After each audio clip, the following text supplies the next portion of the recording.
Maneva na sema PENDREAM TV. PENDREAM TV de osia dem yopo. Na adwuma me kwaya ba na nsem mote se. Program Council Committee trans say so owura bi we adwuma wo military headquarters. Na on earned salaries kesiye na akogu na account mu a wadi. Ama akoye de ni photo nyina to wiase nyina. Afẹ́ de auditor general for nsa ba ya wom se ye frɛ no ye frɛ no transpositional error. No na eche sen. Enemy kodi hu nkoma ba. Se skana anko. Wo se skana anko mo twiro ye. Mo boa onwa twiro. Transpositional error. Lawyer Prince Ganaku eye lawyer edima owura Frank Ekporo ye ne no entwetwe enkomo. Council what are Ninka concerning actually my thinking was sending me WhatsApp message or but the way asam no pa no say wo ma ye the genesis of it eye dey na yakwa ba bedru baabi a yeduri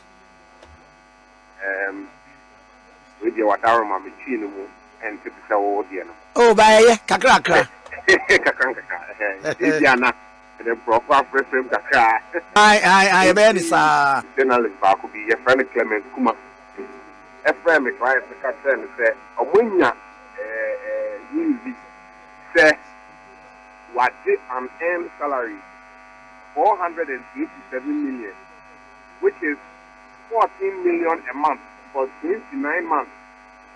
I have been an auditor general no. Who say what did that scam? Into no, I'm a short story no. Into no, I'm okay. The response and find out or more short story.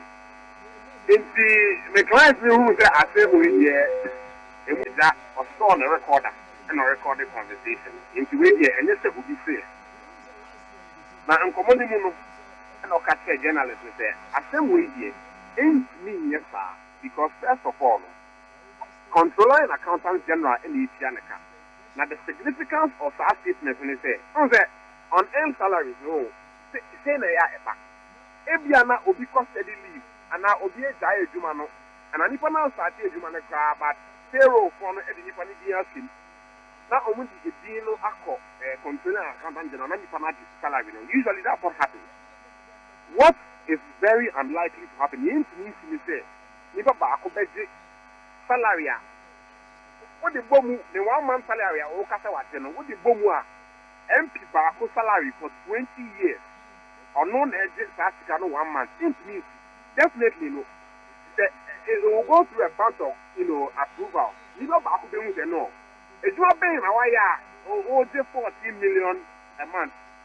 Today, no, that's $1 million a month. It's not possible.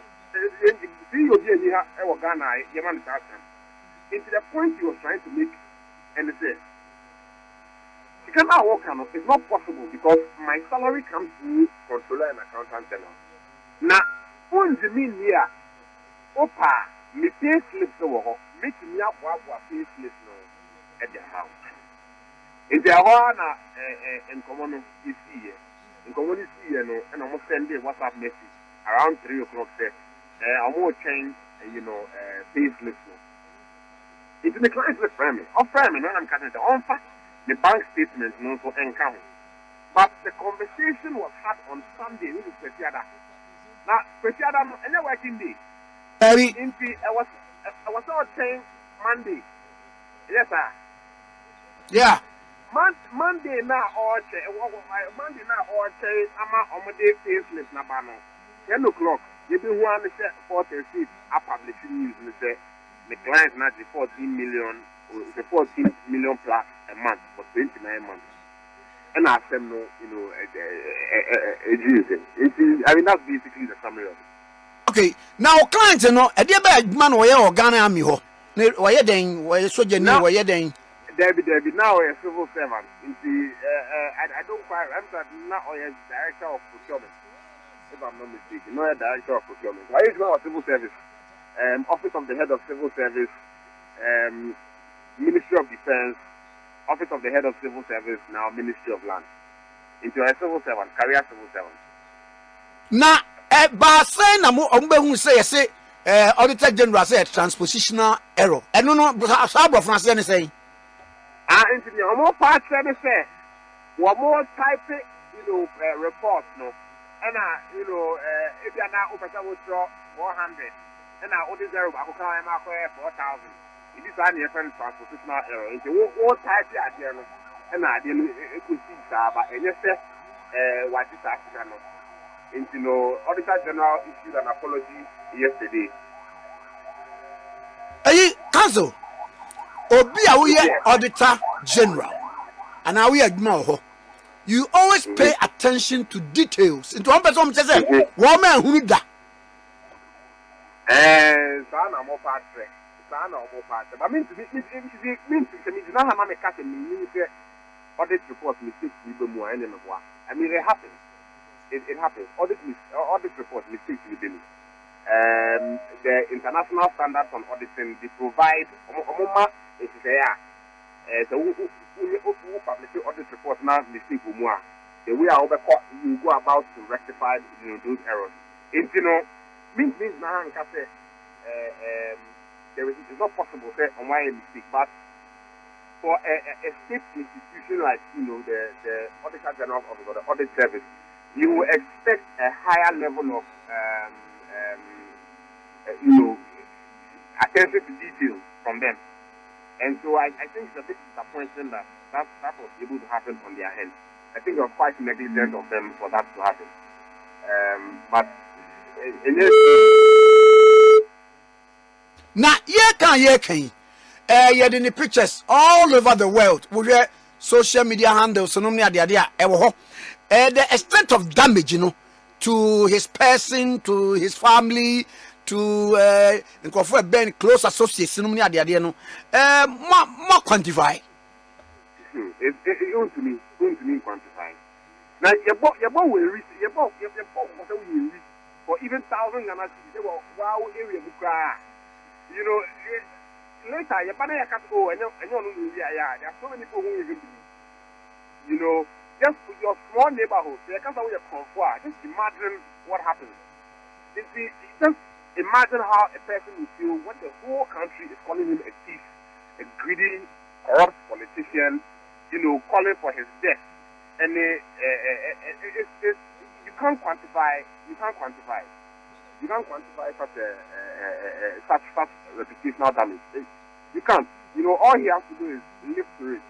Because me, even though Auditor General at the castle, I didn't know. Still, I will not go on the castle. There be what in Penny for the son almost say, or when you say, I know when you say, it's normal. It's normal. So you can't quantify the amount of emotional and reputational harm that he has suffered. His kids who go to school and see their father's face, on the news and have to meet, they are on the playground and they're making sounding like and your kids home crying. These are some of the little human costs that I feel like sometimes we don't pay attention to in this country. It's very sad. It's very, very sad. Now, wait, a public accounts committee and Meboa. It's not a matter, but man, it's a public accounts committee and in this particular issue. That part, and I don't think that this particular issue is a PMO or public accounts committee. But I could be wrong. Now, who clients or Podo instructions say then now that say he's been exonerated. So, what quiet public work agencies or civil servants means there must be people who mean it means in the hand cafe. My clients know the person or the service at the court because if they are not a personal money with you, so for me, no, because mainly opinion, maybe a court will sue everybody as a lawyer. The everybody sue everybody. Is it but the damage now? It means cafe or the service in the client know why I'm not doing one way or the other. Now, me, the say what's a state and on what form the most. Because it's not like you didn't know. One framing what catch them is the assembly in the first of all, assembly more a more drama. I said, Ubia Kase, who said Jomahama area go Malam. You know, a man can say it is impossible, but the likelihood of it happening is very, very low. That one civil servant that takes 14 million a month, a year, a month. And you know, and as a journalist, I want to be count say, oh, if there are explanation, it was really for a American explanation, what you know, and he has to. This is not a story that was a breaking news or anything. There was no urgency on it. What would it have taken for the fourth estate to wait just 1 day, just 24 hours, for him to get his bank statement and his report? Maybe one more person were the first to break the news. No, but you see, any idea about you cannot gamble with somebody's life, somebody's livelihood, and somebody's reputation simply because you want to be the first person to break news. This is not something that a lot of people were following. This audit report has been out for almost a week. Nobody has reported on it. It's not something that you say that it was bubbling under the surface. I'm on one year or more investigative report. And I'm so much less say, oh, government. Fine. You reach out to the person. As standard journalistic practice, you reach out to the person. But when the person tells you that I have evidence that this thing that you are going to publish about me is not true, what will it take to just take 1 day? If the person doesn't provide the evidence, then fine, we proceed. We contacted him, he didn't respond, he said no comment. That's all. But you go and you publish this incredibly, heinous thing about this person, and you have totally tarnished his reputation. It's so painful. It's so painful. Because I don't know if I can forgive this. I don't know if I can forgive this. There are people who never believe. It's like a rape accusation. They can't say what will be now. They can't say no cry. There are so many people who still never believe that, and then now so no matter what, everything is so sad. I'm even putting myself as a lawyer to the side. I'm just considering myself as a human being. If it was me, it's so sad. It's so sad. Council Obibeka say journalist there say he was just re-echoing of what has been captured by the in the Auditor General's report. Is there any liability? As I say, first state for no one suffer. So mechanically, as journalists, it is one thing if they had come and they had said that Auditor General says this, and we are looking into it. That's not what happened. Article now. If the article is still up, so I'm going to look at the article. What happened? Listen, if you even look at the structure of the article, let's take two things. Let's take first the post on Twitter that they made. Our account, premium account, which means they have almost unlimited characters. You type whatever they want. In the post on Twitter, they didn't mention anything about his denial. So that's the first thing. And we know that 75% of people don't read beyond the headline. Most people will never read beyond the headline.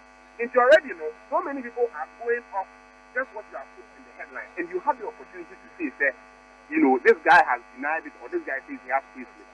One day.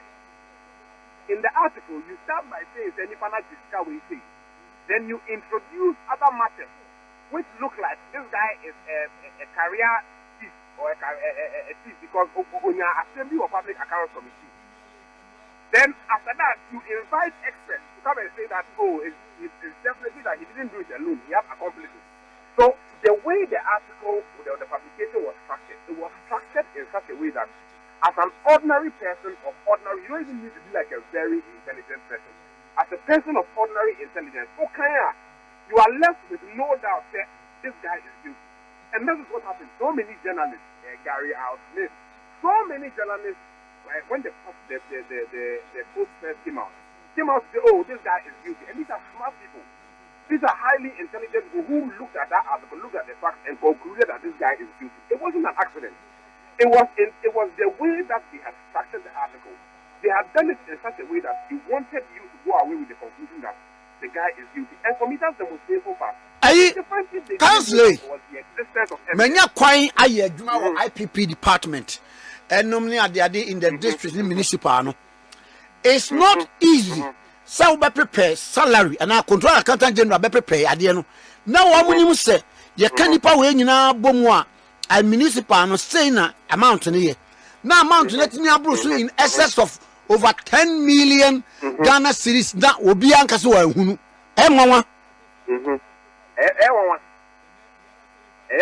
and unim as me can say me can say wo so we journalist you find say asemi ni this and be di wani you wouldn't have even called the audit service or control an accountant general first to find out that adi no fair na ebeti mi esi that is basic journalistic practice.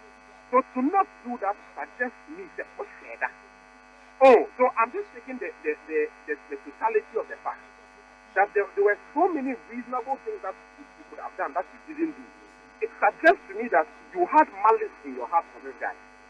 You had concluded that the guy was guilty and you set out to convince the public that this guy is indeed guilty. And that to me is unethical and it's very painful to be on the end of that. Edi as at now no dia wonti bibia mfi your client in ho as to the next step obeteki. No, we are having meetings. I was client about what I was open a legal opinion as to the court. What are your chances? What should we go for? How much should we go for? This is how much it will cost you for us to even go to court. Those are all considerations that the client has to look into. So we've had that meeting, and it's now left for me to send him the final legal opinion for him to make a decision as to whether or not he wants to proceed. If he wants to proceed. But the case is for the client. So the client has to decide that he wants to proceed, and then we proceed. Yeah, mama na wasna misre nyampamfa maya no wachia owura Frank podo so amaye. Ya no wachia na maye da say. Very sorry, why online the quick kakra. Mse ya no wachia owura Frank podo so amaye why? Pastor, me da say me and have a lovely day to you and your listeners. Thank you.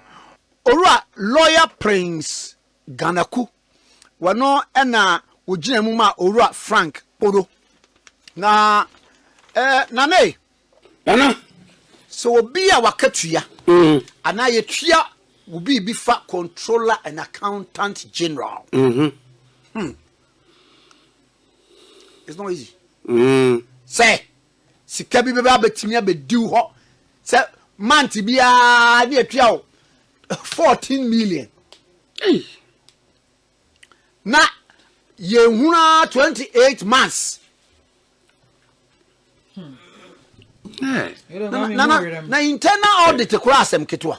Hwe our district na ebia mono ya ebia ayi ewo ho no department ewo ho no ya mamo budget bi wo pe bia koye bi bia ye be sensitization on bia say ni me dey example wo be tro ho ade no activities no participants na nipa mo expect wo mo why your budget why your bibia na what the aba what the ba ebe ko internal audit finance for no wo mo so behwemu a o mo wi a o mo ba akire e de akoma coordinator behwem aye bibia bi o kora no a o mo be frew this officer no to come and defend budget ade abeden wo de aba beto wo no na wo mo so no ayifo procurement for no so akohwe enema watwero se mo betoto de ayisa program no ehu ensem te sen na ansa na mo wi a wo mo ahia na ya pass so okay budget na ade ba ye no ye pass wi a ebesa ba finance department wo mo raise voucher sika bi mistakenly that be to me at was bureaucratic way of scrutinizing it I'm not saying and enya ba akofo na esan ebi wo kora so would be metropolitan audit se bia wo dwe so a wo be sa dia be ka mi ha amo mo so audit for no so ahwem na wo mo so pass no ansan ye wo pass wi a wo mo so ya another voucher bi e dey attach nana ja nana mama nkomra ija ban sika de enye aji nipa bi bopo so on bewia Omo do say nipa ba akofo pa Debi untimi ah ena sika no kwa so ye tua ekofa bank you ena wonye signatory to the account nana me kwaba lawyer Ohini Jan council the ma you were chairman would to me yane no fa enkomo hye so lawyer me mo acha no pay the so bra kwame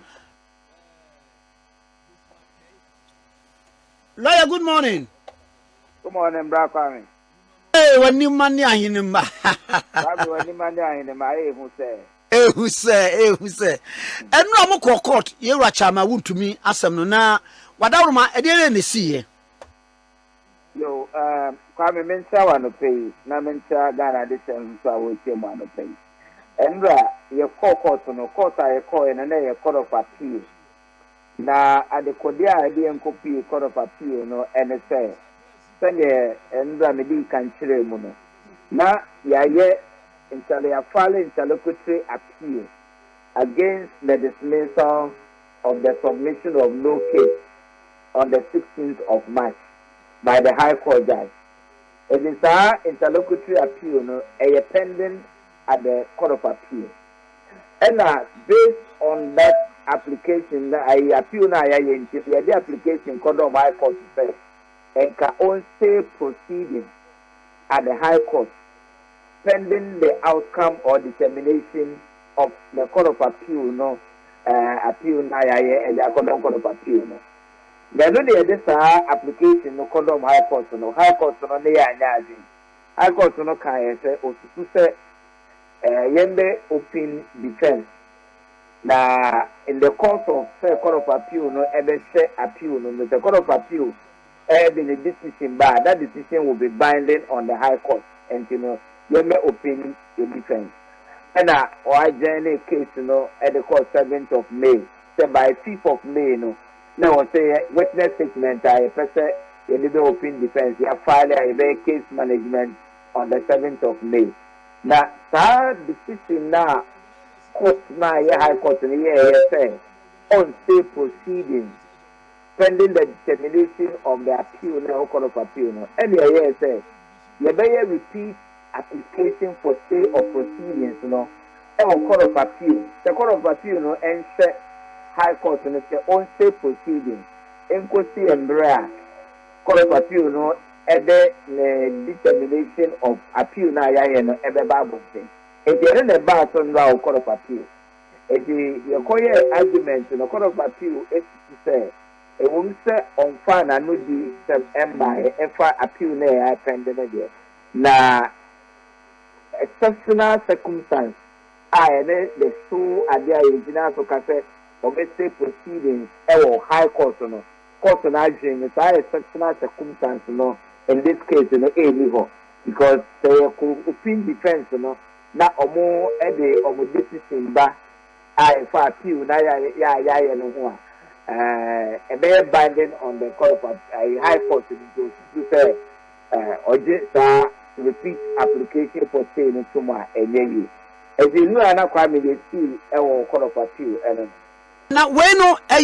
he case de no de ewo Samra boy na say he fa de ni Samra boy criminal court 4 that is Kokubite exeso no no who case assembly here kan ayi de na de no me forest de na de enne da me no ka sai na sa case no ye beta no mo ba hyase asin what afa na mo bebo nkuro ana mo be yeden yes say asin say enne na bibia ansesa in fact enne the ya pia kubi enne do me ko outside akra but the bibia ansesa dey I will say enne no was pushing no the omo first witness even jina adaka na witness no the statement, the witness statement of person or the advance document are attaching down or the dumb court. And of course, to give to me here,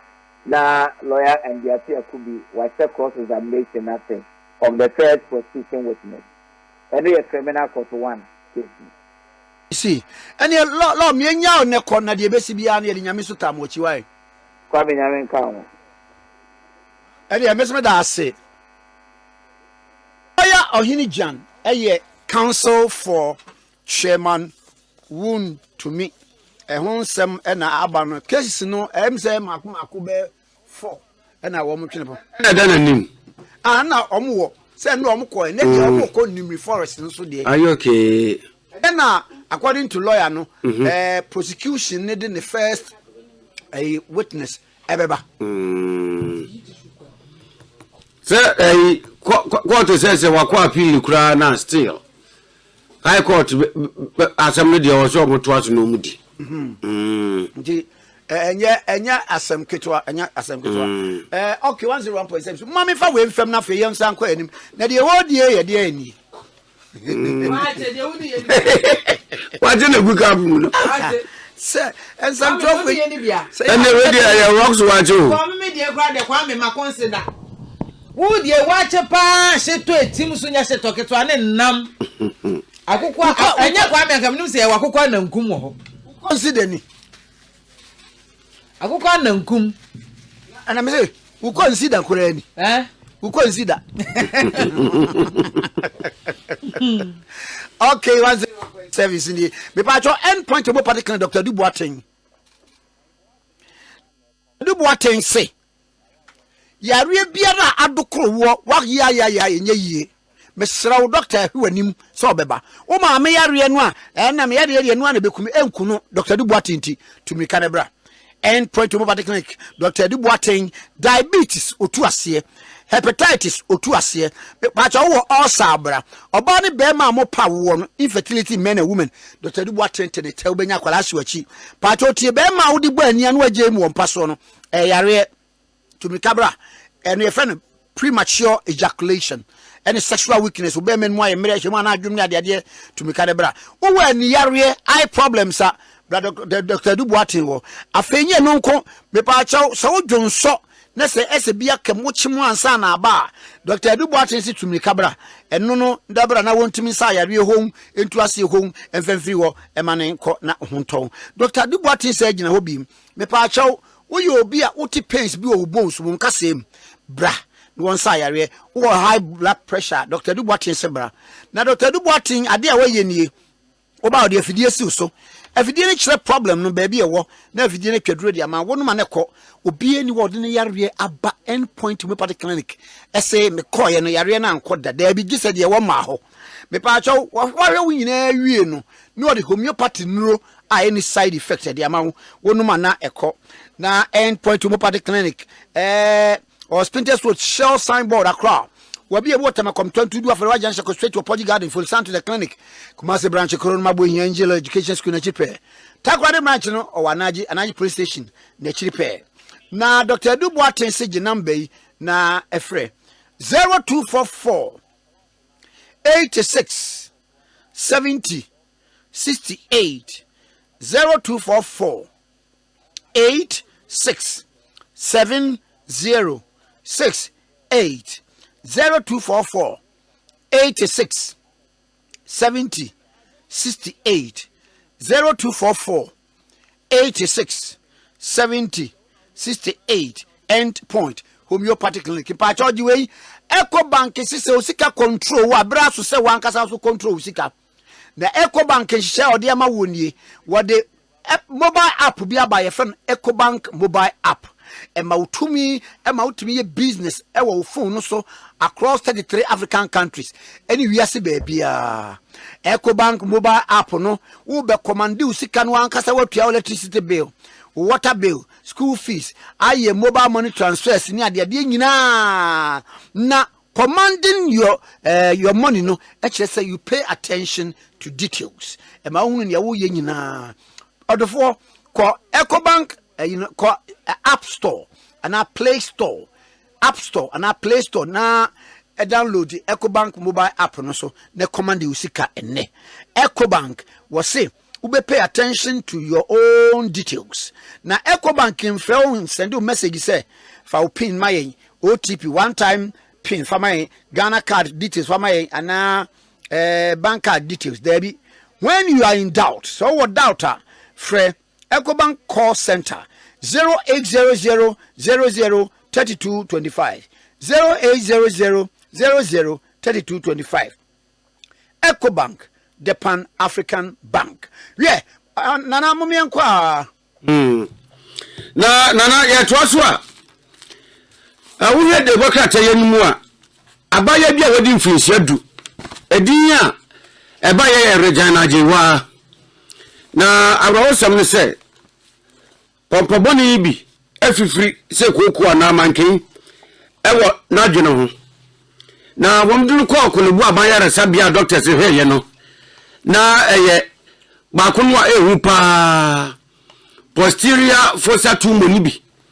No no nya so omye ni surgery no mu yifiri wante sa de akodai beto na nanu wonse do.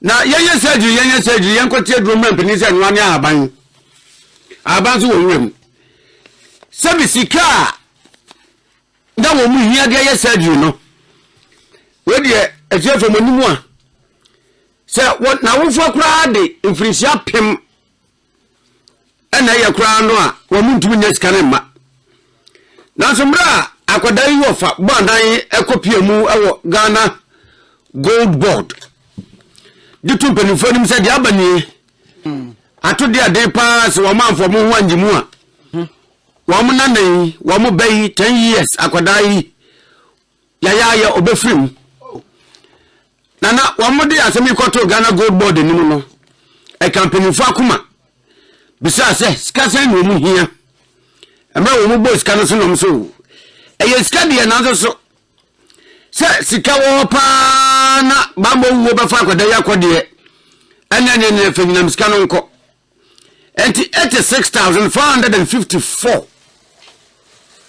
Ghana cedis and a Gold Board. Wow. Yes, Gold Board the you flew on foot from the man. Aquadaya of was one Monday. Now, said you know, we here. I'm watching a poor young Quano, young Koyamano. 86,454 Ghana cedis and Agnes Kaketwa. Akaka Krabinanka 1 billion tetiscano. Now, head of the special intervention program, our Gold Board, Mrs. Gloria Precious Ankuma. When a jump in Fuanamu, Adenis K. Yadema, Aquadara Jana Jewa, our four, and our boy of a natural and trouble. You want to be a Gold Board, you. By 75, Nipa Kong Yania, which one. When we hear more, yes, it come more. I go board the tea and woman to show woman answer. One ma woman about one moto. Nana call woman one about 75. And you're the Ketuakra. Nane, sir, what is the Sami Jemfi? Oyaria, Adoyana Yareno. Adoye. Nana no Chama and Yaganza. A different answer. So on to say, oh, property, yeah, Fresami. So, for Brasami. And there are bonus ideas there by you. First, why are and there with your friend? Yes, I'm here. Yet you, dear Wamu, yet papa, Nana 76 more. Uncle, one put in can you go board of Majimo? Not so. What I was him to say. Mobrasem Biasem and Nipa Bako 76. Our Mukwa here near which more. Now, here say, some problem now about communes can you will free mono. I do Gold Board ante. No, maybe we meet up. Nana see Ananka wasn't you. See Ananka wasn't ye. Oh, Nana, what did be a mob of 4 Mobrasem? And you'll be at some Nane. Yeah, when you are my woman. So, Ebusion is a true. And to the forever, the entire family will be indebted to Gold Board. Where make a count for because I may politics. And yeah, didn't meba MPP time. What is there now? Belgium could be. Yes, will be you.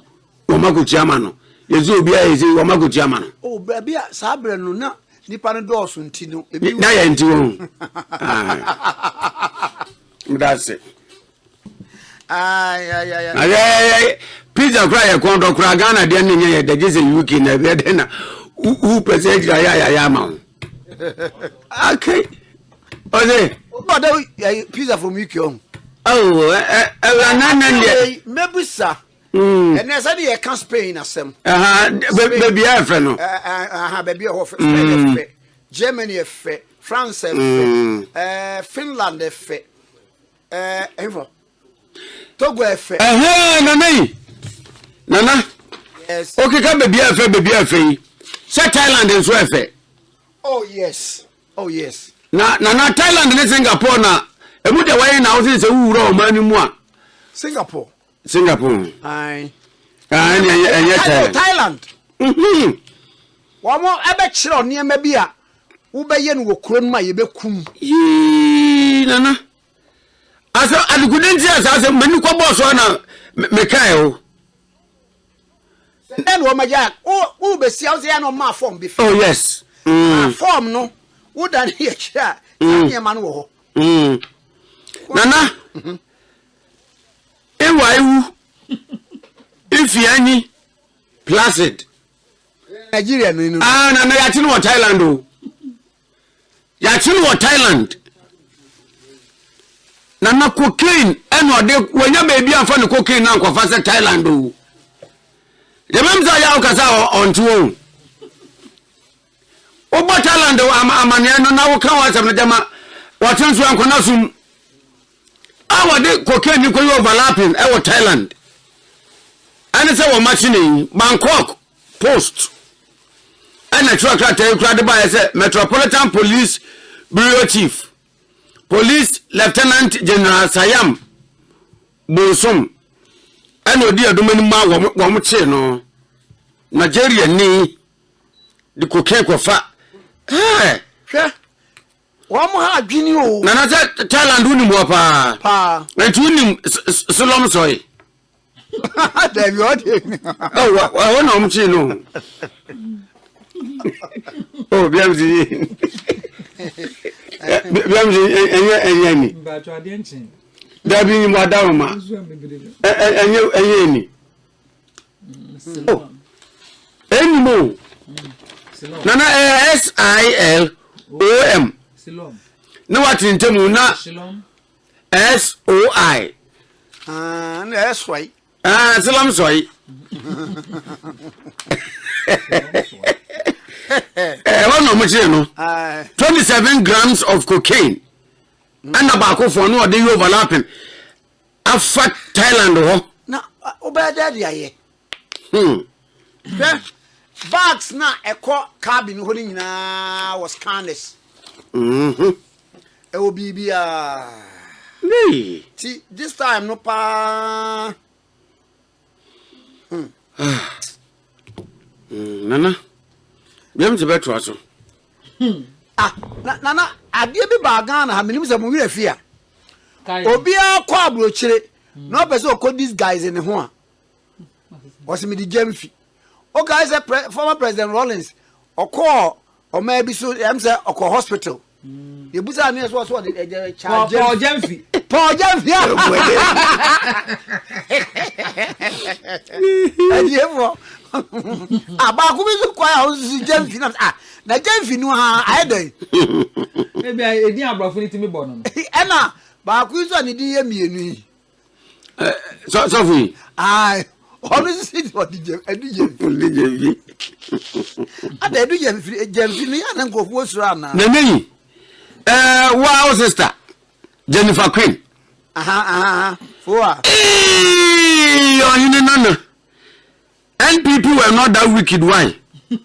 I'm surprised you said we never helped anyone whilst we were in power. I'm ready and I'm power boy. Nana, Nana,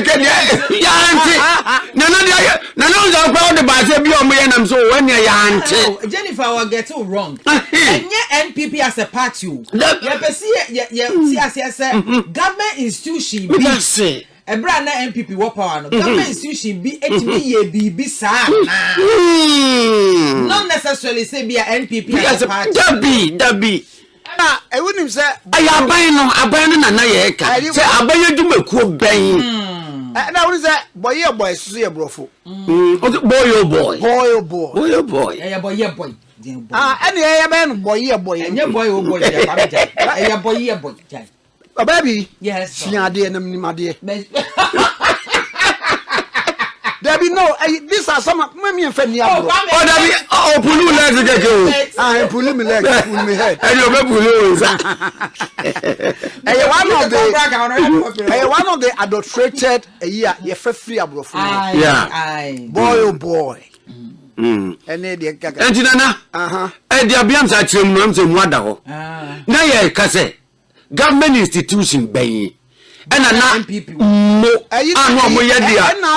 NLA Echo far your friend say Zaza another NLA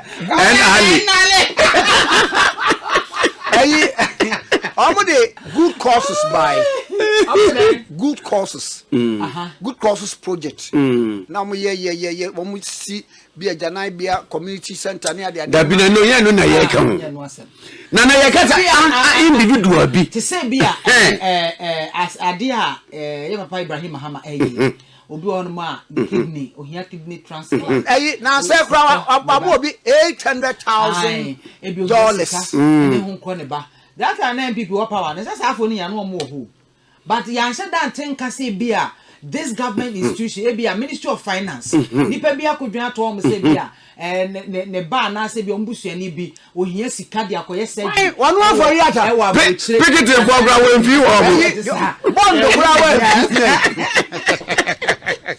obema haircut what pa wo fa bank na adini so agro no na ntu wo wansem na America no a biam sa tirem kama mamu ada wo no sana na ye pa kire o obi sende me what say o say me ko for yata asem obi ko wuda transition ohwe na abusuafo ni niska no se mo mfa nche no no mfa nche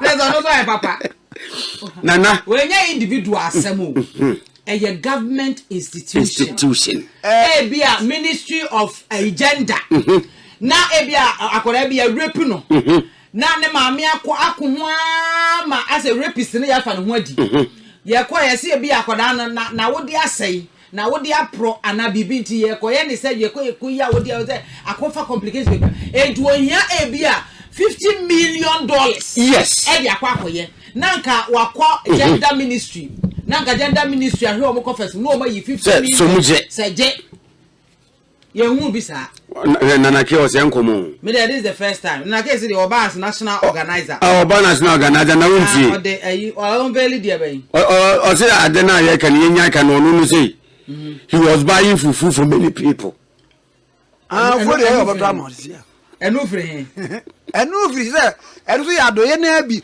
obi ade ho akire ne kobodin nana ye say government institution nana ye say government institution individual affair nana ke yanka anko nana ke cra test about one top ponchi peduama nana say I was buying that means on to be I was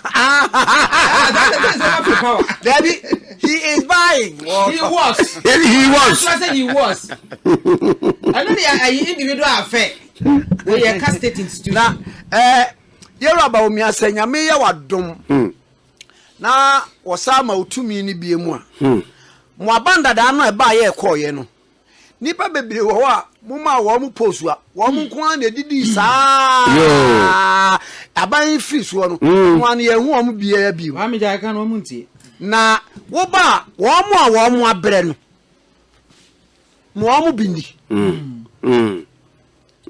mani ko ye nipa kakra bi se abanda da ne penso nipa ba enu e na che posu nyina hwe sabra ye kan ayi meriketo Jennifer nti we pa nka minister for gender nka fatano wanya Jenny nana e fatano se no abro sokra hwe me bisa question Omo edi gifek ema wo no. Pacha omo kan twa oboy emfie nwotwe. Kwame eyi nanake watu mra kire sie. Wasi bra na MPP wo power no. Nipa binumu a no omo kwa hoyahia mu saa omo ekodwane to a National Lottery Authority. Ye boa woman just that omo no woman nsan ben nana woman nsan anya mene nana ke nya adwene woman nsan ben say Bible say ye so kan nya ye mfa nsan paase ye di sika nya dua so anti politician Bible no ankran so aka say wo do say fa kra papa e ma benkum hunu nana in this case me da biam sa sepa in this case nana me dia me kan say bonia ye nti nana and then we are government institutions and so imagine we are BBC here. Do you know campaign messenger what the floating voter be our budget say na wo mu ba mu kura sa sika ya wo mu nya no am sand bo manfo na obetum dia no ye nya so dia to aba mamu me boa we nya so asem nipa no ntoma wa ntoma we ne papa obi so beto biam obi so be so ato ye kan sa dia nka ne obi so obi sa di dum pempen so bi anko nyi nipa ne ma biam obi so be so ato obi o be gina so dia biam na Canada mo Ozay Canada mo o ye champion man Canada wonim die ntia Canada mo wen no ho no adoye nti bia no enti na adoye bia no biam e ba ye die nim se nipa ye dia wo ye so na no kwaso on hye amben na so wo nim Dabi ye na ye papa no ye koka sa National Lottery mu wo PROs ewo institution wo ewo se wo mutumi ma media ne te na media ne ka kase wa we why National Lottery kase wa minim no epi no mo PRO bebe zen kase wa we se so wo nana minim so no mo bi o mo bi because me hwe a man na can tell me say we will sweeping under the carpet because the Bible can where politicians they are now we be cry table break and find some trouble on cover mama typical example and table break I do one is a pele and a boy and quite unse yam fa fie be dunia yetene Musi ya nkrofo didi nkoma woni ni di nkoma no de ye ne platform no de be dia na ban ne ma ne post wa onimu onfro bi o fere kura onfa o se sane number kura o ya na my busy unya time no get nko lunch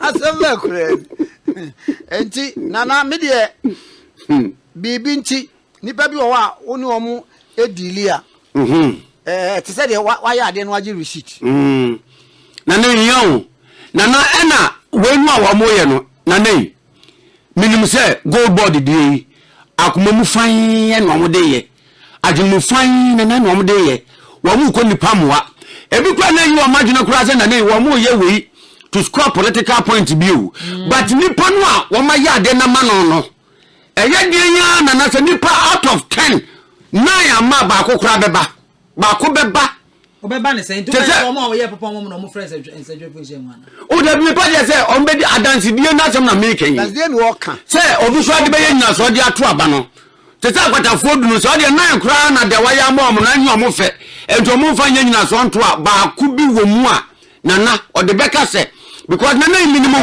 for a won say Bible kan sem bi wo se de ohun mobroni mobo no o de fem ewrade na ewrade ba gi no de hiada yes enti adoye bi wo wa o ya e prevent accident bi na no ne ye kire se wo yo nso a manipa hunu se wa yo nya sa nipa ni so ne beka so ko e kra hwan no obo a no nana Yesu Kristo biam se de nanum asem wo example yi otumi so obi yare o se okọ America nti obi a otumi so obi so yare o se fa nko tere obusuafo ma mansante nana meboa enti o so wo ye circumstances ne say ade ya mi yi at the long run no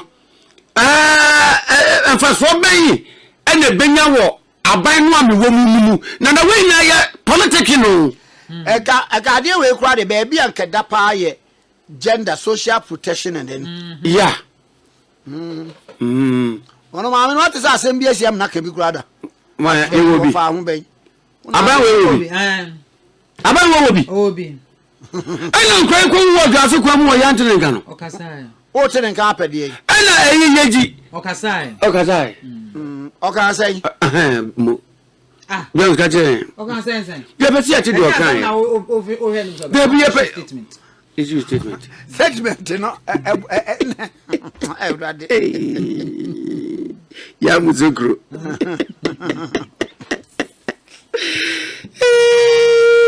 Mani mi mukura ya me ya. Canada more they are moving. Also with customs did many things. Nana uye mayoni na se uye bibi manipa. Nana mama nsanti o. Because mumu game na mu play no. At the end of the day question is say oba we ye dey. So nana sa asem ninti uya at least manipa ti abani bi anim. Yes. Boni bi anim nana boni bi anim. Omo mbe so mbejo maketua e wasase. Ah, da na wanka obi betua oka. Come on nipa hu. Nipa hu. Hwe. Na ne. Ayesa oni obi gina ho. Na nipa ko no wonu ni nsa chedende yon pese obe mu obi eska. Mu gina wa ase. Kaliye nko na ko obi abesirim ska. Se nko anu obesere wo. Utirimu na ede. Utika bebrebe yi, dia obeyi ama no no ebe ka wumpo. Kan. Ah, Hwe. mo ka na chicken change atem wa. Amafo bi wo ha enei wo mu nia ba mu a. Bebre nu a ye de wo mu nkokọ to ya hwe se nipa ekogina obi a. Obi anko. Obi anko nana. Bo so aye chine so. Ye de ne kwa. Adom dinechi. Twese ye se onu anko bebanti. Enna. Mo bi ye ba. Trimu den. Da bia boys in party for ne ba office aso ye meeting. Wo ye meeting. President ko no ubu man kura o ja meeting ya daje koda. Or me. Or me the worry me. Nana. Nana. Ayi port won kan we. Africa policy lens dey. Nana. Ye ha. Yeah. Ye kan asem kire obi ni wantie. So wantie. Ene so wa metu kono. Wo de me yan kan kire o. Ana na me papa krom gomua odumase. Ufiri wa the next time we gomua anti ade. Ya se e ka kire na we anti ade do kwa anti ade o. Only a journey of no return. Yes. Nana, ya kan wakasa video yi so se. Ya ye pause ni de one touch. Ya kan ni aka. Etira sem bia ni obiem. One sure one direct. Ya kan ye besi so. Sir, ade nu hwemu a. Hwemu pa no geji woni tete dia. Ajini woni a. Ujini woni tete dia wusina ha me Spania dia ye odi abutana pono a. No repetata kram. Na wawu nya kwa so o de tasba kwa ebe sia afra nyame o. E da wo plane say His Excellency John Dramani Mahama kwa. Do obedi na de Yewura Julius Debra. Na Yewura Julius Debra. So, ade de dia NDC fo nko apenu o. Dia omamuni na appeal. National and international recognition and appeal acceptance and receiving. Nina and say management. Where ye research bia. Nana, and number 2. Nana waka se bi na mnipa ni bi di nkomo. Nana nyabo transa. Waka se bi na mnipa ni bi di nkomo mapani ni ka se. Nana asem no a wo ka no. Ka be ya Ghana fonfo madweno nko. Nana wo state ni categorical. Say, baby o my Ghana eduru no. Ya try lawyers. Communicators aba. It is time for businessmen. Afena woka. Yan try businessman Nana, sasam na woka ya ni nipa ni bi di nkomo no city ka sasam na woka ye no. Se Ghana for ene ne ya adwene pa ma Ghana ye tam dia se businessman nsemu a. Nana nye ye friend say Ghana. Dia ni nyina Yewura Julius Debra. Nana, such an affable excellent businessman with future youth in mind ideas. We are chief of staff. All the appointees of government. nipa wonsi wa se kura enko aye president ne vice ena eniema bebre a omobekọ cabinet decisions no ne ade ye demand the chief of staff who is the operation officer of the Republic of Ghana to implement na na see ete wo say aviation fuel ana so to a say one more letter the chief of staff no one friendly pa e hye ne nsa ne say monhwe say niema bi because we border on national security who chief of staff na man president asumba jonu a yes kwa no wie mo pa no na eye administrator e wo presidency and the Ghana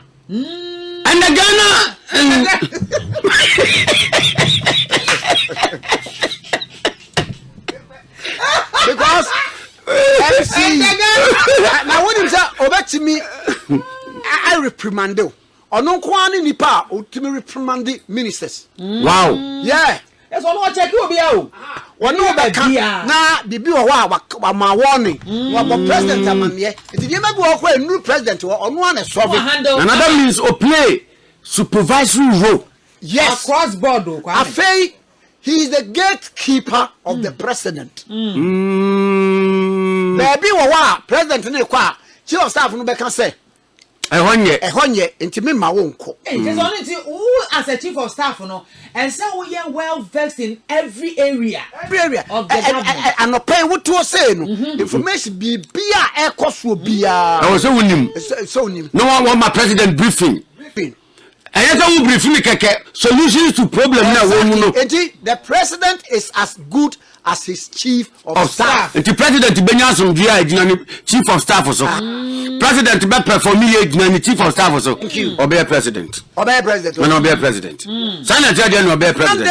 And there 20 maybe date no. Na kwesi ada be. Kwesi ada be na wo. Na wotwe.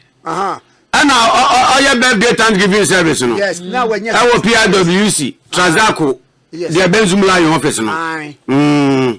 Say all white. All white. All right. Now, me post me the picture be around 16 years ago. Hey. Me post one more this year. Now, me pa when man is that time no na. Oh, South Africa na me kitty small boy.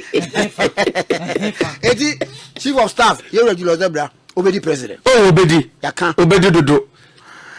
Okay, 101.7.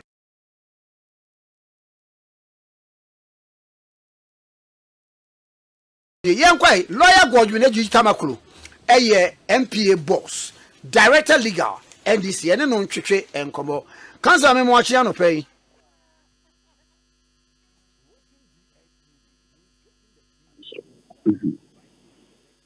Good morning. Kansa, good morning.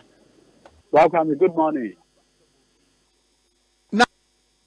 Na unpomu te say Onyame adom ye hu ye na won so e yes, young boko pa. Adia be a Daily Post nim was the office of the special prosecutor was born as a political tool for MPP. Uche mwaba was a special prosecutor and office no ya wono na ye akadie bia ye amanyosema akadie bia ye the MPP for edema wo ho enkomo ti say yo bra kwame semekasa na de imagine nyina ne say when we say your politics and your governance system ewo mohano 1992 constitution in a boying ema ye disajumadi no na ohwe 1992 constitution na article 88 is very instructive. In article 88 is no acquire very entrenched provision. Why will or what will you be aware or painful? When we say the constitution emma provision be entrenched, what it tells you no say the framers no empese obi bia betimi a changing at will. I just say okay the FN referendum. What it tells you also no say the framers no a certain level of protection ama that particular provision. Into Black Kwame, the Akoba nyina no say Emra Article 88, 3 and 2. Emma Hukwai. And then repeti a bit of constitutional law. Ewo hanom. We actually say who the benefit of Article 88. But ewo fidi no so. Hello, brother. Hello. Produce, me mami. Aha. Hello. Kaza, metumi mensatumi aka me waso metie o. Article 88.3. Macho betumi aka ma ya na. Ampacho Article 88.3. Ma menken kan ye hwede e wo hoi. 88.3. Yes, sir. Yes, sir. Me pacho making kind.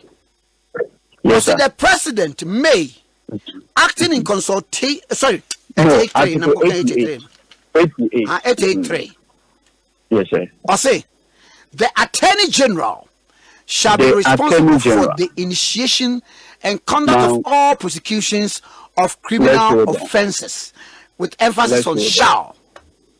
I say shall be responsible, mandatory, and yes, sir. I am mandatory. Everyone say, one so Article 11, one can wait 88 in one. Ube say bedroom baby no, any people who are almost that quasi powers in the to the SI. Dabi, Obia Nivo or Membuhano. Into okay, Article 88.4 now, but your kind also need Article 88, Clause 4 of the 1902 Constitution was say, yes, sir. All offences prosecuted in the name of the Republic of Ghana shall be at the suit of the Attorney General or any other person authorized by him in accordance with law. So it is either or say all offences must be prosecuted by at the suit of the Attorney General. In our criminal case, it starts with the Republic versus two, or say, or a person authorized by him. Into Attorney General, Emma snitch for a prosecuting for defaulting in snitch payments. Attorney General Forestry Commission for Hong Kong, Game and Wildlife for say only prosecute you be because Onipana Kukum Abua Ewo Game Reserve are only permitted to do so. Attorney General Ama Hong Kong Ama Freno snitch for a year prosecution. Ghana Police Service for a year day a year prosecution. Now, the reason why Attorney General, in the wisdom of the framers, Omaman is actually in say, welcome, the prosecution is a public policy tool. Prosecution is a public policy tool. Into Oshaya, embedded in the power to prosecute, is also the power to enter nolo prosequire. Sebi. Ye Ghana, ye want him for, by ye want him for. And yen is Inti, say Ghana, ye want him for, by ye want him for. I believe the BH. I am for Chine, a biddy the BH. Sebio, Sekoba say, the prosecution of, say, a particular chief can invariably undermine the national security of the state. Nothing stops the Attorney General to say, in respect of so and so person, I will not prosecute him. And meeting Attorney General will be to me to enter the FN no prosequire. And now, no prosequire power announced. The Supreme Court in the matter of Gregory Afoko and the Attorney General. And so Eddie Abetu just say the power by the Attorney General to enter a no prosequire is not judicially reviewable. In the sense it says, which means court and challenge Attorney General say, they in a case where we why you say file a no prosequire. In fact, the reason why I focus on no buy no okay emra Gregory Afuku, Ninsem Eba ye, Omo de no call court Emma bill. Okay, at that time, Attorney General of the land, frustrate bill na last minute. So okay, back forth. In a go through a full trial. Attorney General calling the witnesses before Justice Ellen Mensah, a justice of the Court of Appeal, sitting with additional responsibility at that time. Kwame, Judge left for judgment too. One Attorney General said, "You know what? I'm entering a nolle prosequia." And I focus say, why? What the whatever it is, Attorney General show Wakoche the co-accused was Ivory Coast. In view of that trial, I go through in absentia. Yeah, fair witnesses. Yeah, almost started, and now they are filing a nolle prosequia and starting the prosecution afresh. I focus on that. Don't waste me time. I've gone through a full trial. You can't do this nolle prosequia. No, you can't do it. In an Oko Supreme Court. Supreme Court say, Afoko, we are sorry. Yes, it is. Yes, the evidence shows that you've gone through a full trial. Witnesses have been called. But you know what? The power to enter nolle prosequia is not judicially reviewable. Into that ends it. So go back and start the trial afresh. Into that say Attorney General. In fact, case no, now certain member Lord Justice elements our call retirement. Into now say Omofa case name call Justice Wood a honor. Into the case has to start all over. The reason why I'm bringing this matter is to let you know, Sir Brown Family, the power to prosecute is a unique power. Into the frameworks of the Constitution, in making the Constitution, almost Shada put it at a very entrenched constitutional provision, which requires only a referendum to change it. Law School said, you cannot use an ordinary act of parliament. So, Ubet may use an act of parliament to amend the constitutional provision. Entrenched council, but one dear be one person making kind of a conversation. The Office of the Special Prosecutor Act 2017 Act 959 establishes the OSP and situates its authority within Article 88 section, and then section 42 also provides that the special OSP prosecutes subject to Article 88(4) with authorization by the Attorney General. Properly understood, the provision recognizes the Attorney General as the constitutional source of authority.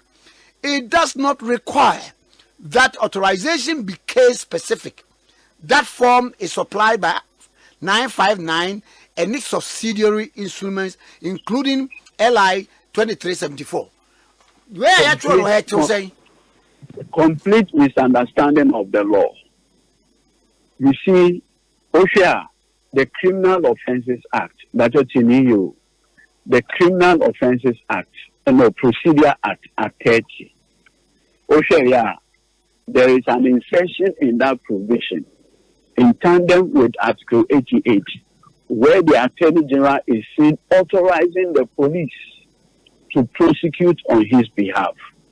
When the police prosecute, our African will be also independent. Oh, there be good. The submissioner, whoever it is making in that case, no. If the argument is anything to go by, then the Office of Special Prosecutor cannot be independent of the Attorney General. The people who make the argument, that argument, no. The flip side of it is to say, if you are prosecuting on the authority of the Attorney General, can you be independent of him? There be Metekra send the budget no crowd about parliament. Just say a yinediba. Attorney General. Attorney General. Onankasa any audience before Parliament because he's considered like local to be an institution under the office of the Attorney General. Until the budget is presented and is approved. But even that's financial independence. But in terms of prosecutorial independence, Oshaya, at the time of the parliamentary debate, Kwame, Obian said there was a problem. And that is where I introduced the idea, say, the whole idea of setting up the office of the special prosecutor was a political campaign promised by the NPP. Do you know why? Why? Good. Okay, yeah. And now President Rawlings said now 2 million money fee year 2000. And now President Kufuor President Kufuor no. And now appointing another Danko Kufuor as the Attorney General. So okay. And run another year Attorney General. No. He started some prosecutions, effected some arrests. The Republic versus Chachu Chikata. The Republic versus Victor Solomon. The Republic versus Juan Petra, Ibrahim Adam, and others. George Payanke, Quality Grain Matter. And several other cases within the period of 2001-2008. At that time, the conversation was that Sergio Omanpeni Kufuor, from 2001 to 2008, and Kufuor not buying a prosecutor were NDC appointees, with the exception of Malam Issa. Okay, Malam Issa, Sports Minister, no? Aye. Sports Minister. In fact, you are the only person. No one yet NDC appointee that was prosecuted within 2001-2008. Onokrano a PNC ni. So the conversation became so ripe, say, all the prosecutions were partisan in nature. And so, there were these conversations, okay, how do we resolve the problem? Sir, you bet me any prosecution, Ubi Ankasi a witch hunting. It's okay, yeah. In the 2016 manifesto of the NPP, the idea of setting up this independent office came about. Until immediately another Danko Kufuor then they started the process to introduce the bill to Parliament for the establishment of the office. Look, I have the Hansard, the Parliamentary Hansard of 1st November 2017. During the second reading, the consideration of the bill as introduced by then Attorney General Mohammed Gloria Kufuor. In that conversation, you see MP saying, say, even the U.S. Embassy was a... I'm not PENDREAM TV. Now, so far, so good. Say, open online portal, Ghana. Nipa share, Nipa follow, Nipa comment here. To my best of knowledge, without any biases, PENDREAM TV.